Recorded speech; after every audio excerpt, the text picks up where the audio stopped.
Season 2, Episode 7 starts right now. I am actually kind of shocked by the fact that a Spider-Man featurette dropped right as soon as we started the show. We're actually seeing if we can get that uploaded so we can. I haven't had a chance to watch it yet. It just dropped when we started the show, so we're going to see if we could all just watch that together for the first time on the show. We have a big show today. I'm your host, Brandon Davis, joined today by Jenna Anderson. Hey, everybody. We got Aaron Perrine in the virtual building. It's a mid-credits scene today, BD. That's right. Mm-hmm. Pre-credits. How trailers used to work. How trailers used to work back in the day. Yeah. I'll tell you. So if that's how today's going, you know that like after this show, they're gonna like drop a thing like Brad Pitt has been cast in as Iron Man. I don't know, but I do have word that we're getting that trailer in here. So we'll get to that in a second. We actually have a lot of MCU news to talk about today, and at the end of the show, we're going to talk about.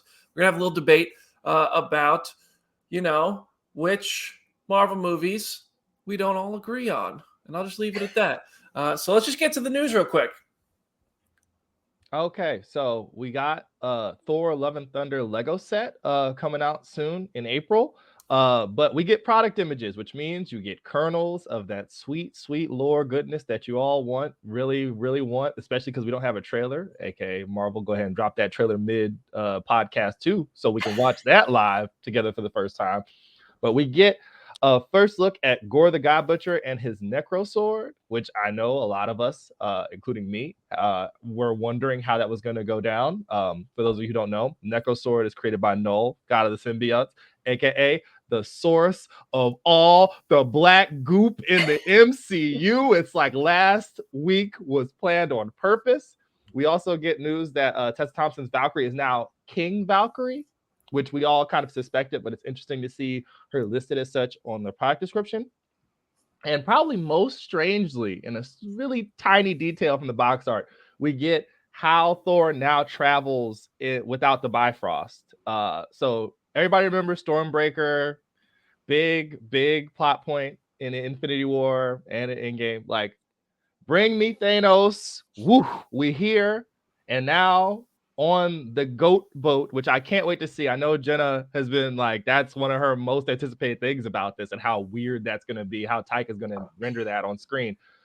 Thor just throws that axe into the front of the boat. Boom. Bifrost action with the two goats running in front of it. Now we can go anywhere. And also, E-Tree said it can summon the Bifrost. And Peter Dinklage says that maybe he might be back for Thor Love and Thunder. And of course, we need Peter Dinklage with the goats. That's all we really want. Did you guys see? What did you guys think of all this toy-related goodness? I get it from like the supply chain of it all and the fact that like every movie this year kind of like leapfrogged to the last date. But it is kind of a bummer that like the first look we are getting at this movie, which I've been like so excited to see, is in weird promo posters and in merchandising and toys and stuff. It's like this always happens. I miss the days. It sounds like it's forever ago, but it was literally 2019 of like, oh, we don't know what Brie Larson's Captain Marvel costume looks like until like Entertainment Weekly drops the cover for it. Like, I miss those days when it was this big fanfare and it's not just in Lego sets. But like that being said, the Lego set looks really cool. Gore does not translate into Lego form very well. It's very weird to see. Like, there are certain characters where it is like you do not belong in a Lego in the way that they're trying to do it. And it's like, yeah, he just looks like a dude. I don't know. But I like what we've gotten out of the Lego set. I think it's really cool. And yeah, the goats are amazing. Like, just giant goats in the MCU. I am excited to get to that point. And like seeing them in this Lego set just makes me super happy. Yeah, I'm here for the goat boat. Yeah, you're right about Gore. I think I'm going to buy that set strictly for all of the minifigures it comes with. Mm-hmm. It seems like it has all of like usually with big Marvel movies, the Lego sets, you like to spread out the minifigures, so you have to buy multiple sets. It looks like this might be the only one for Thor Love and Thunder, which is good for my wallet. I'm going to get the goat boat. I love the goats. And yeah, I remember like, I think it was Infinity War. They had a whole bunch of Legos that came before any trailer or anything, but they were all so vague. And they also were like, they all kind of had like random plot points from the movie involved, but like in no way that was cohesive for the Lego sets use of them. Mm-hmm. So I don't know. I take it all with a grain of salt. Also, after No Way Home's Lego sets, like They're all. I think Marvel is just cracking down on keeping secrets from merch, and it seems like they just kind of will build random sets with Lego so that nothing gets revealed early, because Lego for a while was revealing like so much about movies before it would be public. But I'm gonna buy that set. I am. All right, we have the video. We're gonna jump to something here. We have the Spider-Man No Way Home behind the scenes video. Richard pulled it for us while we were live here. So this is just our first time playing it. Hopefully this works out. This is my first time watching it as well. Let's check out the new behind the scenes featurette, Spider-Man No Way Home.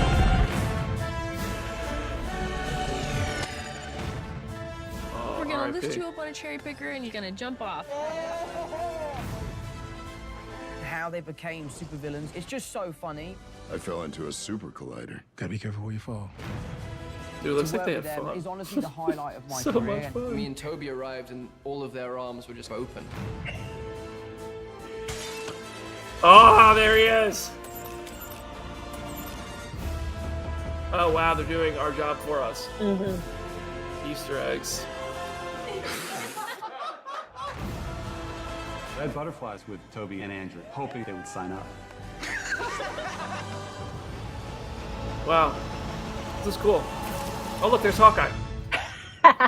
Oh, man. The best Marvel movie of all time was the quote on the box. I can respect that. I think that's been on multiple boxes. Well, that's a solid little teaser. Well, I'm also going to buy that. So that's two things on Phase Zero already. This is just like QVC, but you are just buying everything that we're showing. Like you just want a copy for yourself. There's a lot of cool BTS here. I could watch hours of just them in that like photo shoot, just all palling around with each other. Like they all look like they just need like early aughts pop music playing in the background. Like they're in like a makeover montage in like the Lizzie McGuire movie or something. I love it. This just looks like so much fun. I do want to say, why is the cover of the Blu-ray Doctor Strange and Spider-Man and not just all three Spider-Mans? Because you want to preserve this secret for like the 2% of people who aren't on the internet and who are just buying it on Blu-ray. Like you still want to kind of do that, I guess. I don't know. No. I bet they're on the back. Yeah. I bet you there's pictures of them on the back. I mean, I hear what I understand what you're saying. I could also see them like putting out a steelbook later on that is just like, here's all three of them. No, together. I'm only buying one. For now. No, I won't do it. But yeah, so we have that little featurette. They also dropped a photo this morning of them recreating the meme. You all know the meme. It's so delightful seeing them do it. I'm about to make it my new phone background. And yeah, the movie comes out on digital on March 22nd and then on Blu-ray and 4K on April 12th. The other piece of news this week that has been really interesting is that Tom said in an interview that one of the other Spider-Men had a fake butt on set in his costume. That has taken over the internet because people are very curious, which of the two is it? A lot of people think it's Toby, which I completely agree with. That's definitely my theory. What do y'all think? I think it's Toby. Toby got that fake peach. Oh, the Photoshop on the Phase Zero account drew an unnatural amount of attention. People out here asking who made that. And I'm like, guys, I know my name is on the byline. I did not make that. Okay. All right. Good talk, everybody. Bucky Stan in the comments says Andrew is cheeked up. Yeah. We've all, I don't know. Tom, there's some photos going around on the Tom Holland Stan accounts on Twitter that I've seen that really zoom in on Tom's booty too. And I don't, is it real? I don't know. But either Tom way. Holland Butt fan cam. I gotta say, if anybody has Tom Holland Butt fan cam, I'm sure they're out there. I gotta say, as somebody who has, I know there's a lot of people who have done this. If you've ever put on like a bodysuit of any kind, let alone a Spider-Man bodysuit that has like lines on it, those things are not flattering. Like you got to find the angle to look halfway decent in that thing. It leaves nothing up to the imagination, and it really just like shows every line on your everything that you have to offer, even if you don't want to offer it. And so props to them, because I was looking at the three of them in that picture pointing at each other, and I was like, damn, these men are all like, just at least they're like, sure, they're a different kind of fit. They're not like Chris Hemsworth, but I don't know how you keep it keep your body so tight to be flattered in a Spider-Man suit. Watch, But, they're all just wearing Spanx underneath it. I was just and we about to say don't know. Spider-Man shapewear. Oh, coming they next gotta year. be. They Yeah. have to be, right? Like, there's like, listen, I'm out here working right now. Okay, I'm like on a diet. I'm like 2,000 calories a day. I'm dropping a couple pounds a week, but I still know if I turn to the side in a Spider-Man suit, nobody wants that. Nobody wants that. I'm honest with myself. I know. Number one on the list is me. I don't want that. But so props to them for the bravery of making that work. And the hard work that goes into it. Anyway, so wow, nobody wanted that, but you got it. Defenders, they're going to Disney Plus in some territories. This news came out this morning. We don't really know where they're going to Disney Plus, but we do know when. Jenna added this to the list this morning. Thank you for adding this because I would have totally skipped over it. It's been a busy morning. What is going on? I'm still trying to cover the Batman junket and recover from how much I love Peacemaker. And Marvel is like, yo, it's Wednesday. Oh, and Jim just tagged out here. I got to check the Slack. What's going on? What happened? Oh, it's the same preview that we already ran on the show. Okay. Wow. Right, Get together, Viscardi. Wow. Jail. The jail Wi-Fi as well. So the Disney Plus shows, Defenders, Jessica Jones, Daredevil, Iron Fist, Luke Cage, Punisher. Is that all of them? Yeah. They're going to Disney Plus on March 16th in Canada, as I saw from my friend Rob Keys over at Screen Rant. He tweeted about that. And some other territories. But those territories that we know of so far have Hotstar, which is the adult section of Disney Plus. The U.S. doesn't have it. I don't know exactly which territories have it yet. We are reaching out to figure out if we can get like word on this. Are they going to Hulu in the U.S. since the U.S. doesn't have the adult section of Disney Plus? Will they take out some of the harsher content? Like I was watching, there's a tweet from Chio Adari Coker. I want to bring it up because he was talking about how he hopes that when these things do go to Disney Plus, that they keep them as they are. I'll just find the tweet. But yeah, what is there? While I do this, let's fill the air here with everybody's favorite Netflix show. I was a Jessica Jones fan, but no, I was just going to say with the whole like moving to Disney Plus thing, like I could see them potentially coming over, as we said on the show last week.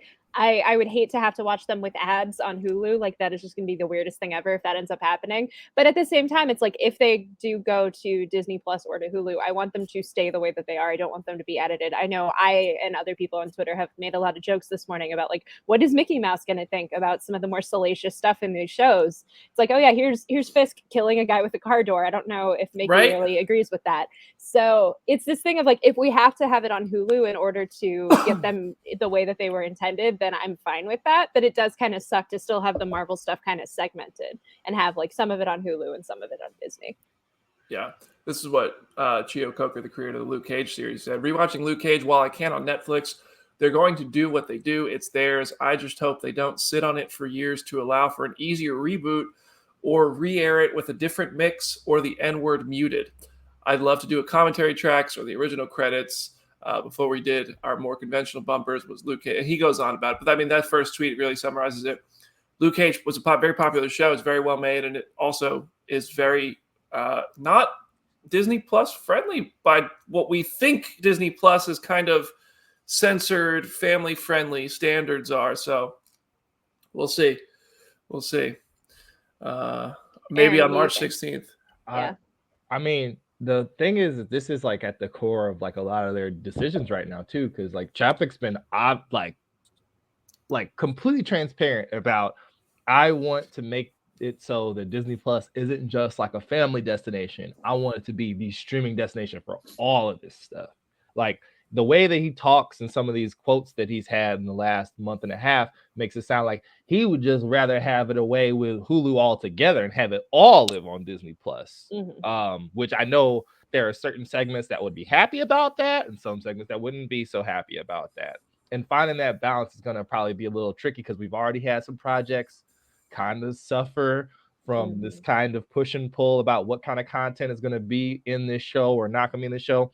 All the Lizzie McGuire fans in the chat crying tears and punching at air because that kind of evaporated in front of all of us. So I think Layla's right when she's like, yo, a guy got beheaded on Falcon Winter Soldier. I think we can have some of this stuff live on Disney Plus with like a warning beforehand, or I think that'd up be in cool. the corner, you know, up Yeah. third. I don't know. I mean, like the Mandalorian in like the first 5 minutes of the show, he like cuts a dude in half with a door. Like it's always just this weird thing with content of like, oh, we can't have a mermaid's butt on Splash on Disney Plus, but like we can have that. So I wouldn't be surprised if we eventually get to the point of like Hulu is just a hub on Disney Plus, and then you can get the more adult oriented content that way. Like I don't know at this point, but it is always just this weird double standard of like what is too much for Disney Plus and what is just going to go on Hulu anyway. Well, there's X-Men movies that say the F word. Are those on Disney Plus? Isn't the F word in Days of Future Past? Is that one on? Yeah. Did they censor it? I don't know. I actually don't know. Yeah. I don't think they did, but I mean, there is a difference in smashing a car door or saying racially insensitive words, I guess, and the F word. So I don't know. We'll see if they have a line right there, if they're willing to put that warning. But we'll see. We'll see. When Mark Spector cuts a guy's head, when Mark Spector cuts a guy's head off in episode 1 of Moon Knight, this whole conversation is going to be irrelevant. Exactly. When he just beats the crap out of somebody to the point where they're just done on camera, we're going to be like, oh, I think we've solved it. Yep. I feel like we continuously act so surprised whenever Disney lets something like that in there.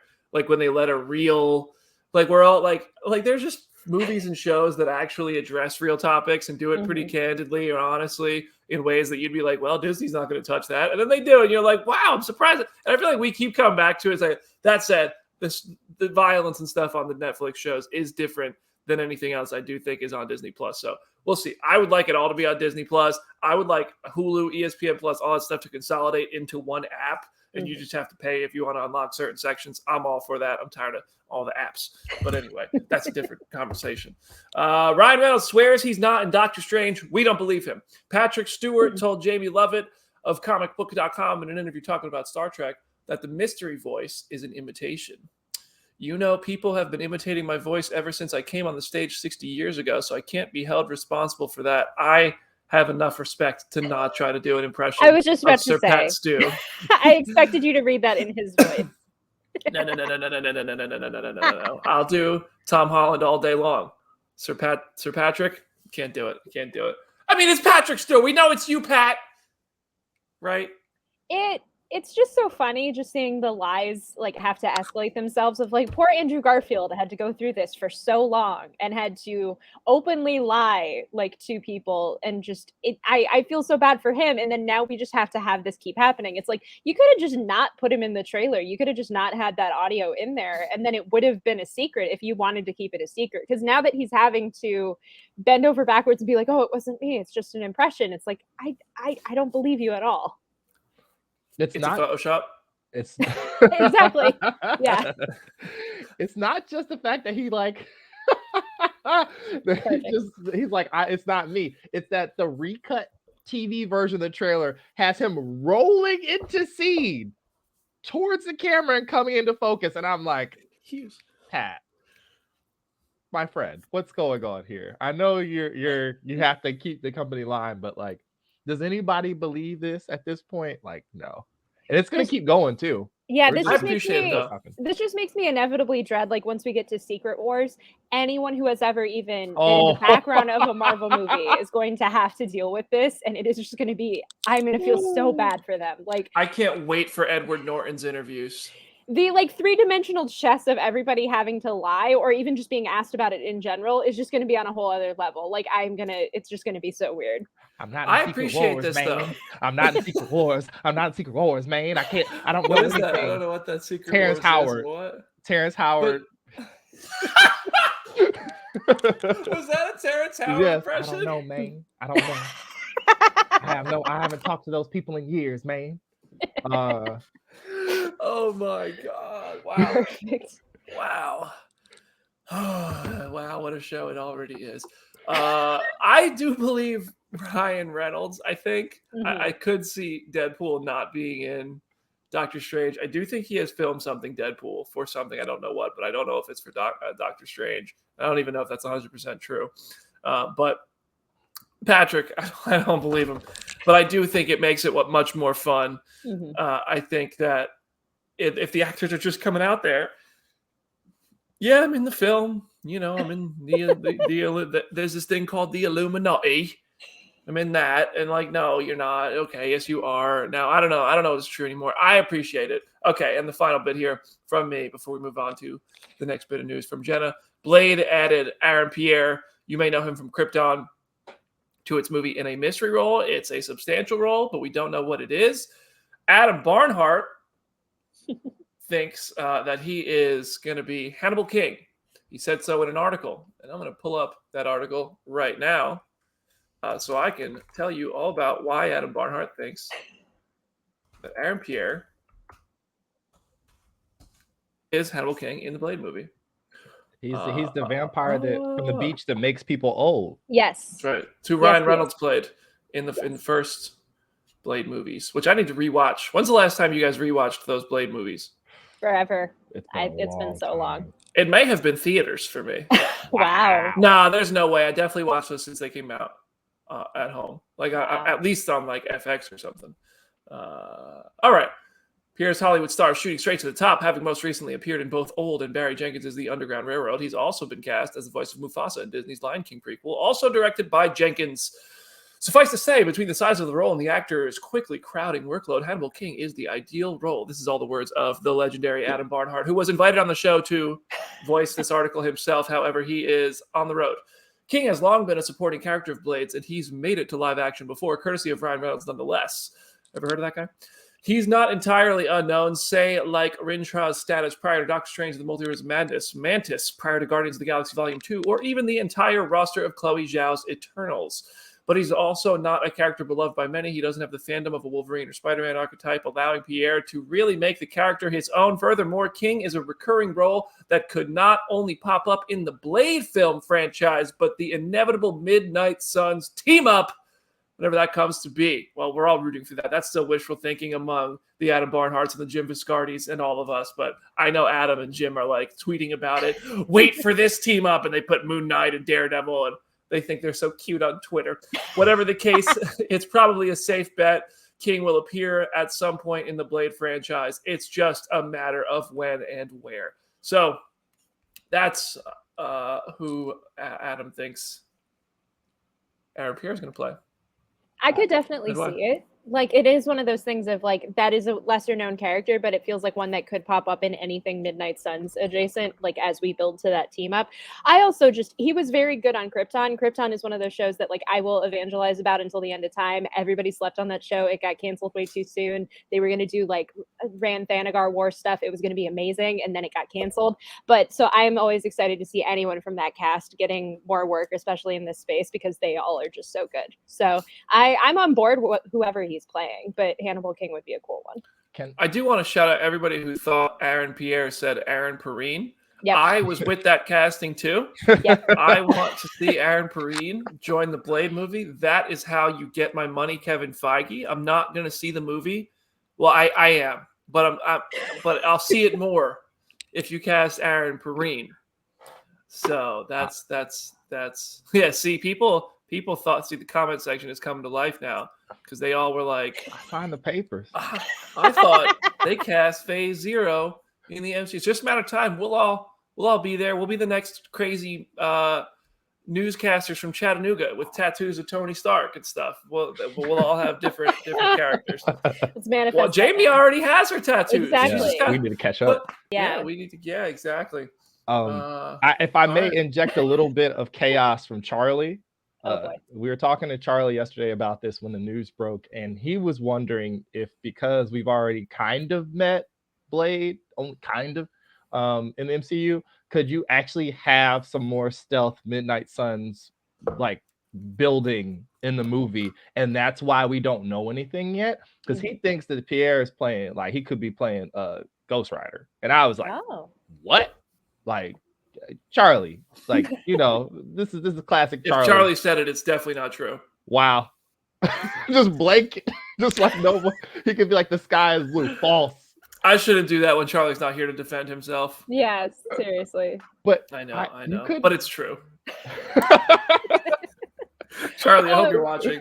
I would say that. See, here's the thing. I wouldn't say that about Charlie if I wouldn't say it to his face. Charlie knows I would say that, and I have said that to him. So I do believe it to some degree, not necessarily the Ghost Rider of it all, but I am like, I'm expecting this movie. I feel like every movie in Phase 4 and beyond is not a true solo movie anymore, and especially when we are having a Blade who does not seem to be at square one in his career. Like, it seems like he's been around the block a couple of times. I think we are going to have a pretty good supporting cast in this movie. It's just we won't necessarily know what all of those pieces are yet. But I feel like there is so much potential in terms of supporting characters. And then, like, at the same time, I feel like Dane Whitman has to be in this movie. Like, if that has to be where you continue the storyline. So there has to be Midnight Sun set up in some capacity, even if it's just like a little team up with him. I'd go even further. I think Oscar Isaac's in this thing 100% that too. I would not be 100%. surprised if like Moon Knight coming out first this year is so that like he can then go film Blade, and it's not like this big secret, like, oh, we have to hide him type thing. It's like, oh yeah, we now know he's going to the Blade movie. And also the character from Jenna's most anticipated film of the year, Morbius. You know, should be. Yo, Oh Pete. Man, Richard, clip that, please. Thank you. No, I thought you started saying most anticipated, and I was like, oh, this is gonna be anything else, literally anything else, and then it was just Morbius. I need that movie to be out already so that Jenna texts me every morning and tells me how many days till Morbius. She's just like, one less sleep. One less sleep till Morbius. God, no. No. I'm just kidding. I'm the only person who seems to have on this show who seems to have any remote excitement. Zelda in the comments is like, we're never getting Tyrese on this show. Never. Yeah, that's true. That is true. Tyrese probably thinks it wasn't even us who did that interview. Yeah. Morbius is in the MCU. Who did I say that to? You told it to Screen Rant. You told it to our friend Rob Keys. Obviously.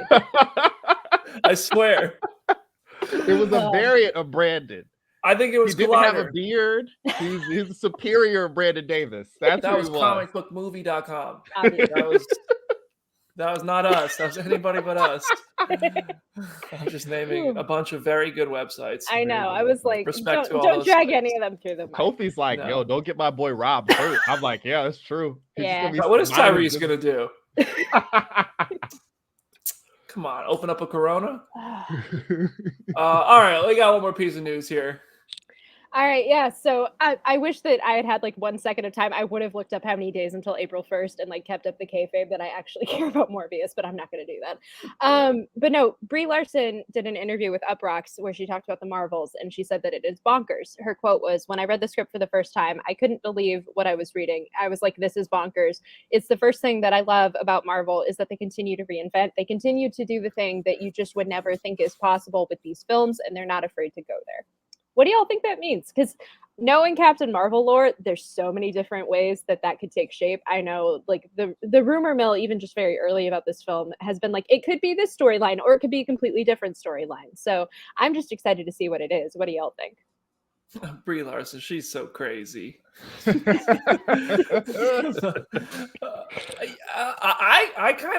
starting to think that Doctor Strange and the Multiverse of Madness could lead movies like Thor: Love and Thunder, The Marvels, Wakanda Forever, pretty much everything that follows it to be multiverse stories. And I think the Marvels could end up doing like Ultimates, and maybe we get some variants and different things like that factor into it. We already saw Maria Rambeau as Captain Marvel in the Strange trailer. So if she survives that movie, if that variant survives the movie, then there's nothing to say that script really won't be as bonkers as Brie Larson is describing it to be. Aaron, what do you think? I think that really seems to be a looming thing here. As we get more and more about Multiverse of Madness and you see more about it, and the fact that so much of these movies is under wraps past freaking Doctor Strange. Like, people have been tweeting about it's 39 days or whatever, or 134 days to Thor. And usually we would have a trailer by now. And I'm like, the reason we probably don't have a trailer is because of Doctor Strange. Like 100%. There is something weird in this movie that they're using Patrick Stewart's lovable face and this other stuff to like shield from us about these other projects that are coming later. And I would not be surprised at all if we get multiversal like fallout in each of them. You know what I mean? Why it doesn't. There's something strange here that doesn't add up, and it's not just the silly Easter egg stuff that we're all focusing on. I am really if Captain Marvel 2 ends up just being a multiversal like road trip movie with like Brie and Tiana Paris and like the alternate Maria Rambeau and then freaking Kamala as like what is happening? There is some weird energy in this car. I am down with that. You sign me up right now. I'll be super amped to sit there. But if it's weirder than that, I'm happy too, you know? I'm optimistic and confident that the Marvels is going to be quite a bit better than Captain Marvel. I'm not a huge fan of the first Captain Marvel movie. I think that's largely because Anna Boden and Ryan Fleck as directors didn't feel like they put a really creative stamp on it. And I thought Brie Larson was better as Captain Marvel under the direction of the Russo brothers in the small bit that we got in Endgame. So I'm excited to see how she's grown with the character, how Nia DaCosta, did I say her name right? It's Nia DaCosta? Yeah. Because Candyman has something to say and has the director's stamp on it. And Nia DaCosta is, I think, a very talented director. And I'm very excited to see what a new director and a bigger kind of cast, and with so much already, all that groundwork out of the way, I feel like Captain Marvel suffered a bit from having so much groundwork to be laid out that it was all over the place in the beginning. I think Marvel's has a chance to be really something crazy and big and fun and awesome, and I definitely think I'm going to like it more than the first one. Yeah. I mean, do you make anything of all this weird blue Marvel chatter? It's because of the toys that was going on earlier this week. Like, people are still carrying so many wounds from WandaVision. It's very funny. Like, it's just like an aside. There are so many still open, fresh wounds from the series about Boner, about freaking aerospace engineer, about all that stuff. So if it would be hilarious if it all ended up being true after the fact and everybody was freaking out for no reason. Like, I still think they need to introduce an aerospace engineer. I still think, but if they wanted to, and they got one mulligan, they can retcon Ralph Boner, unless you're Charlie, who likes that, who thought that was a brave, good, ambitious move. And like going back to our last story, I did see a couple people speculate of like, what if Aaron Pierre is playing Mephisto? So it's like we are going to have all of these lingering WandaVision questions until the end of time. It feels like until they all get answered, we're all just going to be still speculating about WandaVision. And the funny thing is that we've had a thing happen in the last week that shows you that some of the things that people are like, it's a plot hole, are left open for a reason. I'm sure you've both seen the No Way Home writers interviews where they talk about, yo, you guys are complaining about this being a hole. It's not. It's just we can't tell you what it is right now. And I'm like, that's 80% of the stuff that happens that gets left in these movies. I can't explain to you how much I wish I could hear what the process is like when these things change, because like they have ideas. The writers of No Way Home have their ideas for how that affects it. We might never see those ideas. Just like, and also that, like, we've had this conversation before about how Spider-Man was supposed to come after Doctor Strange. We'll never really know the full story of what that changed, why it changed that way, like what led to it, and what was Spider-Man 3 going to be, what was Doctor Strange going to be, what was Scott Derrickson going to do with Doctor Strange. Like, I would really just like, I don't think that hearing those stories would damage the product that we get, but I respect them keeping those because they're still stories they might do in the future. But I find that stuff to be so interesting. I would really love to hear what goes on behind the scenes when those sort of changes happen. You want the Duel of the Fate script for Spider-Man 3 is what I hear here. That's what you want. And that didn't cause any problems or anything. I don't ask for much. I don't ask for much. We'll get them in like 50 years. Like after all of the like tell-all books come out, after everything, it's like, okay, fine, here you go. If anyone is still around to actually enjoy this, here you go. Kofi says you don't want that Star Wars smoke. And the last thing, I'm just going to throw this in here real quick because I don't know if there's much to talk about here. Kraven the Hunter cast Chameleon this week. Fred Hechinger, did I say his name right? I think so. Hechinger. Sorry, dude. I promise I'll learn it because I'll probably talk to you at some point, and I think you're awesome. But Fred Hechinger is playing Chameleon, and that is that. The Kraven the Hunter movie. They swear it's happening. And with that, I liked him in White Lotus. He was very good in White Lotus. So I'm excited to see him get absolutely unhinged in this role with Chameleon. Well, who's he going to become? And that is our break point. We'll come back with a big little debate about Marvel movies in the second half of the show. I think it's like the last third of the show, but anyway, see you in a minute.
Welcome back to Phase Zero Season 2, Episode 7, where we sing intros on the day. I don't know. We're going to talk about the most underrated and misunderstood Marvel movies and what makes them great in our eyes. Each of us are going to pick one. So, who wants to go first? I will if I have to. You kind of presented this whole debate, so if you could go first. Technically, Aaron presented this debate. That's fair. True. Technically. I can go first. Okay. After what you said about Captain Marvel, I almost wanted to pick Captain Marvel. I know. I thought about that, but I'm not going to do that. Instead, I'm going to do the well-worn thing. Are you a big Captain Marvel fan? The movie? I am. I think that it's like weird, and this is like hard to prove, right? And especially with film, it's all really like subjective, right? But I feel like they were emulating 90s superhero films on purpose as like an active choice to like communicate that this is the time and the place, because a lot of that stuff feels like something I would watch on FX circa 2007, like drinking Kool-Aid on the couch, like scheming on tomorrow ultimate frisbee outside on the front lawn. It's going to be live. Like that vibe is like definitely there. But I don't know, but there's no way to prove that that's what happened, which is the problem. Yeah, there's no way to prove any of that at all. So but I liked it. I thought it was interesting. I think it's fine. I don't think it's bad. I just think it's not my favorite Marvel movie. Right, exactly. Like, if in the and that's the thing is, well, yeah. Also, if we don't love it, we hate it in the eyes of Twitter and the audience. So I don't know. I'm pretty much neither on Captain Marvel the movie. I love the character. I promise y'all, in BD's like eventual rankings, it's not going to be in the bottom third. I don't think so. I don't think so. So you don't have to attack him. It's fine. But it might be one of those scenarios where like the Marvels makes him like Captain Marvel more. Oh yeah, like, that could happen. Yeah, like a Dark World scenario. That's true. That's true. Forcing us to take our medicine is the theme of late Phase 3 and early Phase 4. It's like, if you don't like this, you're gonna have to deal with it. You're gonna have to watch it again. Like, listen, all y'all who didn't like What If, you're gonna have to binge it before Doctor Strange 2. I like Kofi's comment here. The script screwed itself. You can't be a brainwashed deadpan soldier and the charismatic icon that Carol fans love. Yeah, I really like Carol Danvers, who remembers being Carol Danvers. And I feel like the movie deprived me of that a bit, but I understand why.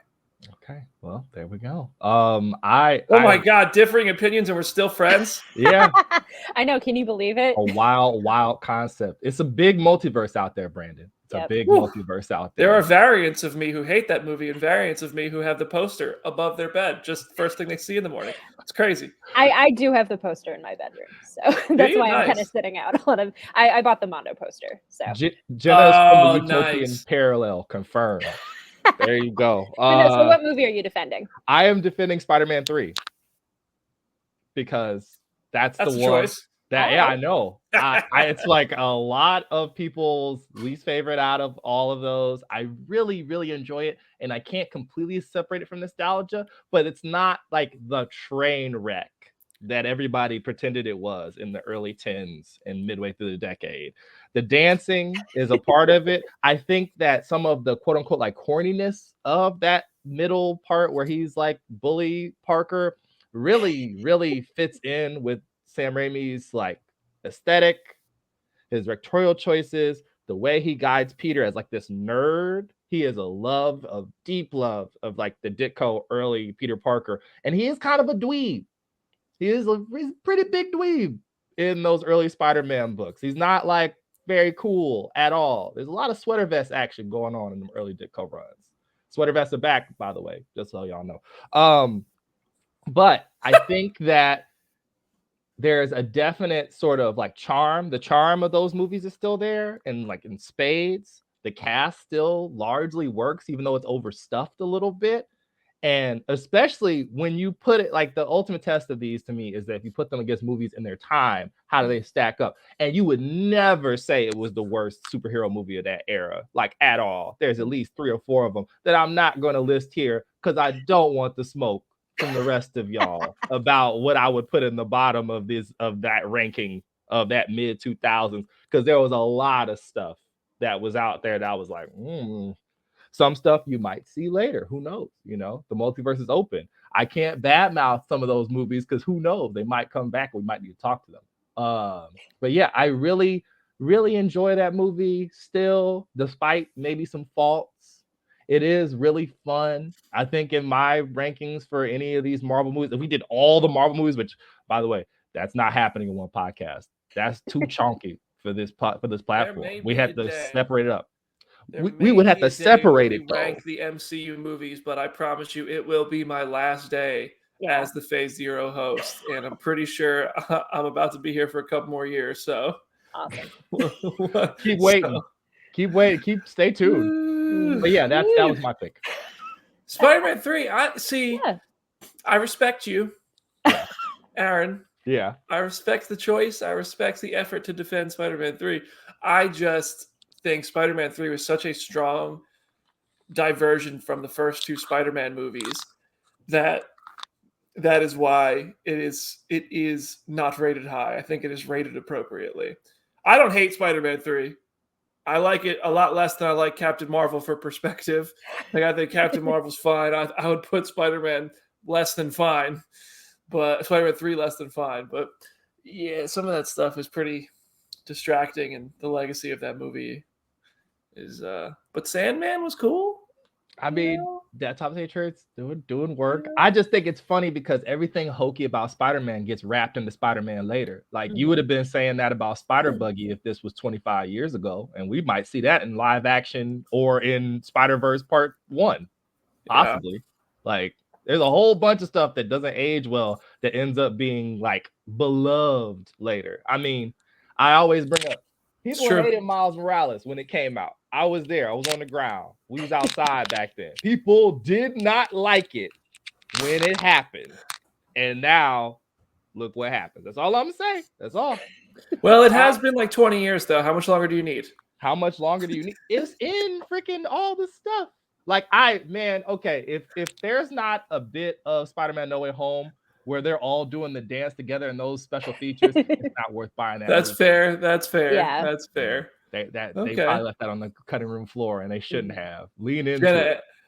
Jenna, any thoughts on Spider-Man 3? No, I honestly agree with Aaron. Like, it is one of the movies that, like, anytime it is on TV, I am immediately going to sit down and watch the entire thing, even if it is partway through. Because it is corny. Yes, there are things that they don't necessarily do right, but it is incredibly entertaining and watchable, and it knows, like he said, kind of the Ditko era Spider-Man and how to lean into that in the most silly mid-2000s way that you possibly could. So I agree. I think it is incredibly watchable. It's not necessarily good, but like good movies, like watchable movies and entertaining movies don't always have to be good. So I can enjoy it for what it is. Man, what I wouldn't give to hear Charlie talk about this conversation. What movie would he have picked? All right, Jenna, Mira, you want to rock paper scissors for it? I can go. Okay. I was like debating back and forth like what to go with. Like you had mentioned in our Slack chat, you were like, "Oh, don't do Howard the Duck." I almost did Howard the Duck. I almost was like, should I do like the Generation X like TV pilot that was technically a movie because it's feature length and it's only available on YouTube and it is so bad it's deeply entertaining. But then like I ultimately just kind of settled on what I'm most willing to defend, which is Daredevil. 2003. Yes! This is one of those movies that I think has a lot of what Aaron was saying about Spider-Man. I think it is this thing where compared to the era and compared to movies of the era, it knows exactly how to be an action movie of the mid 2000s.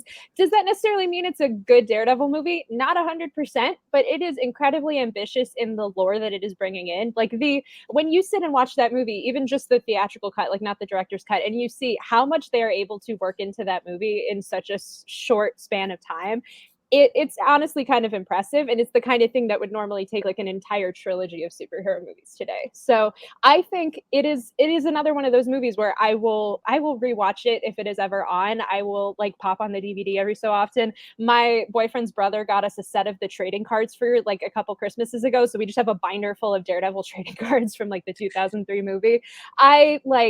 It is just so unabashedly mid 2000s, but there's so much to chew on. And it is like the music choices and the aesthetic choices, like their little basketball fight scene on like that whole thing. And then like Elektra cutting down stuff to Evanescence. It is so 2003. Wake me up inside. Like, it could not be more 2003 if it tried, but it does so in a way that is incredibly charming to me. If I had like a just wish list of people I would want in Secret Wars, I would want Ben Affleck and Jennifer Garner to agree to come back. Yes! If they showed up just My even for like song. a Sing second, it would be amazing. I would be so happy. And they have to come out to Evanescence. Absolutely. And then we have to have Jon Favreau there too. We need to have him there as Foggy, just to really tie it all back together. Yeah, I love Daredevil. Agree with every single word Jenna just said. Daredevil, I was 12 years old and I loved it.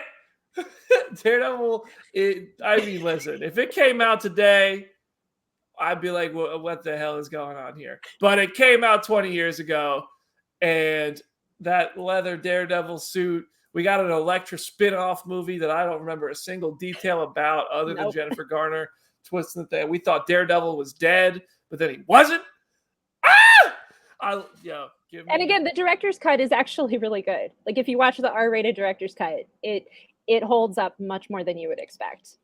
I'm gonna rewatch Daredevil soon. Awesome. It's now on the top of my list. Great case, Jenna. Aaron, do you have Daredevil thoughts? I do. I mean, I think that for people who were there on the ground and for people who were there, like I think that having a unified vision for these things matters, like a ton. Like that's one of your main criticisms people love to throw at the MCU movies is that there's not a strong enough directorial hand on a lot of their efforts. But you can't say that about Daredevil. Choices were made. You can disagree whether they're good or they're bad. Colin Farrell was having a blast. I know. They went in full throttle, like cannonball on the deep end of the water. And sometimes it works, sometimes it doesn't. I don't have super strong feelings, but I can see in you guys' conviction that it made an impact on people. You know what I mean? I'm not as huge on it, and also it's hard. Okay, so like I'm a sports fan, right? It's hard when you have to inhabit a legacy of different people and follow certain performances up. And for most people who are younger, like Charlie Cox is Daredevil, like open. But Michael Clark Duncan was the first Kingpin. Come on. Listen, Raimi, bring it. Go ahead and have that happen. I'll buy 6 tickets to Multiverse of Madness if you find some way to wrap all of them into it. You recreate, like, listen, we that's pointing meme earlier is child's play. Have it with the Daredevil casts, and now you got me 6 ways all the way around, and then Benedict come back to me like, who are all of you? I've never met any of you in my life. Who the heck are all of you? But yeah, I think that that's really kind of like at the core of a lot of this stuff too, is that the things that have a directorial, like really like heavy hand on them that like make choices and do certain things, like end up holding up better for fans than things where they kind of just go, and we're just here, you know. Like that's where I'm coming from for it. I obviously don't have the same affection for you, but all you in the chat talk about Evanescence. I went to a FYE in 2000. What was that? Probably 2002, 2001, and bought that. That is somewhere in my mama's house right now. Bought the whole CD off the strength of one single. Wake me up. The early 2000s were a different Wake time. up. That song was also in Kingdom Hearts. Just It everything that song was in was special. Very Yeah, special. that's true. Daredevil. Everyone in the chat is speculating what your movie's going to be. There's like Blade Trinity or like X-Men Well, now Origins it's gonna- Wolverine. Now I'm gonna disappoint Oh, everybody man. because honestly, in Deadpool when he made the joke about he looked like you're ready for a midnight screening of Blade Trinity, I was like, I did go to a midnight screening of Blade Trinity. That's true, I did. I also thought about doing Fantastic Four strictly because I love Chris Evans as Johnny Storm. I also thought about doing The Incredible Hulk, but I'm going to rewatch that soon, so I'm not doing that. I feel like mine's going to be disappointing. I'm doing Avengers Age of Ultron. I think it's underrated, and I think it was underrated by me when I watched it the first time. I think it is underrated by a lot of people. I think it was compared to the first Avengers and looked at as a stepping stone to Captain America Civil War, when really, Avengers Age of Ultron had a lot to offer the MCU. Not only did it offer Ultron, who is coming back in Doctor Strange in the Multiverse of Madness, we got Ultron bots back in the mix. It gave us Wanda Maximoff. It gave us the only good Hawkeye moment in the MCU at that point when he told Wanda she's an Avenger now. It gave us Vision. It started it started bringing OP characters to the MCU, which I kind of have my gripes with, but it worked in this one. Vision was like pretty OP, but also figuring it out. So it was like we got to work with him for the first time. It gave us the tease of that up there. That's the end game. Like, I think Avengers Age of Ultron did so much seed planting and kind of concept introduction, and it started on that continuous shot of them all fighting in the snow, which was awesome. I really think Age of Ultron is very much an underrated film that I overlooked when it came out because it didn't feel as new as the first Avengers did and exciting and kind of cohesive. But then when you look back at it, it's like, well, Age of Ultron is actually a pretty good movie. So I feel, I played it safe, I guess. Damn, I suck. I suck. But nobody's going to argue that Age of Ultron's a bad movie. I guess that, whatever. Daredevil, I think Jenna wins. My thing with Ultron is like the hype I felt going into that movie was like unmatched. Like those trailers that came out before that movie set me up, and then like the movie did not deliver in the same sort of degree. But I still at the same time rode the high of loving that movie when it initially came out. But then I remember maybe like a year or so later, like rewatching a lot of MCU movies before we were going to go see, I think Civil War. And I was like, this movie already feels outdated. Like as I'm watching this maybe a year and a half after it had come out. But there are things of it that I individually like. Like there are moments, like you said, like the Hawkeye moment and stuff that I'm like, I can appreciate this for what it is. But at the same time, I don't know if it's necessarily my favorite, but I totally respect you kind of defending it in that way. The Black Widow storyline was terrible. Yes, absolutely. That was absolute garbage. I was uncomfortable watching that. And I was also like, aren't we past this with female characters? Like, why does she need to be a love interest? This seems out of nowhere. That is my biggest criticism of Age of Ultron. The Hulk and Black Widow thing was out of left field and stupid. And it felt reductive to Black Widow as a character. Once you get everything else about the movie, if you can get past that, I think it's quite good. I think it's just a thing of like the Steve Nat stuff becomes like, or the Bruce Nat stuff becomes like such a huge part of the movie by the end of it, of like her being a damsel in distress that they all have to go save. And then like her whole thing of like, oh, I'm broken because I can't have children and stuff. So that does kind of muddy it for me. Like I can still appreciate it and individual elements of it. But yeah, I'm not about to rewatch Age of Ultron at any available opportunity because there are so many things about it that kind of annoy me. I take my pick back. I'm so pissed about what Joss Whedon did with Black Widow that I revoke my pick. Actually, just defend Blade Trinity just over for like the next. I need to rewatch the Blade movies. You know what? Punisher 2004, great film, fantastic film. Thomas Jane, isn't that the one where John Travolta ends and he has to like hold the thing up, and if his arm gets tired, it's gonna fall and the whole building's gonna blow up? Come on. I wish Jamie were here because she would have so many thoughts on that. Yes. Yeah. All right. Well, Comment section, this is your chance. Right now, we have about a minute left on the show. So if there is a movie or show that is a Marvel, it could be MCU or otherwise, that you think is severely underrated and misunderstood, please drop it in the comment section. We will read your thoughts aloud. If you're listening to us as a podcast, tweet us, and we will tell you why you're wrong. Thor the Dark World gets hated on for absolutely no reason. I said it.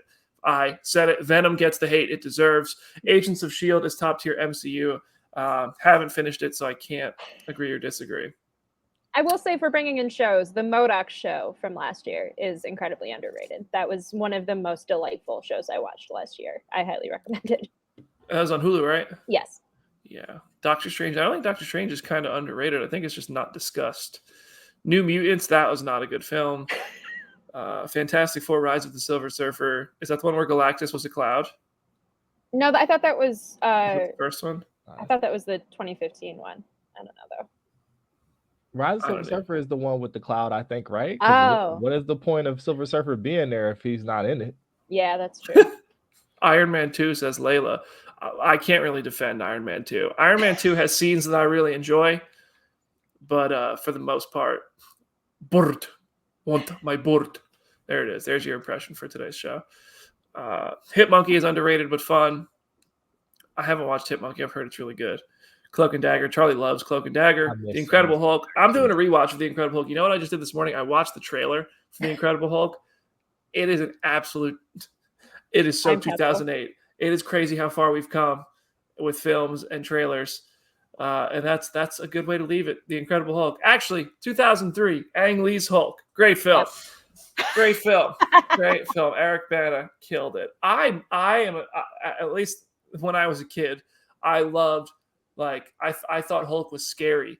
He was a destructive, monster that could come out, that couldn't be contained. And I hope the MCU starts offering that again someday.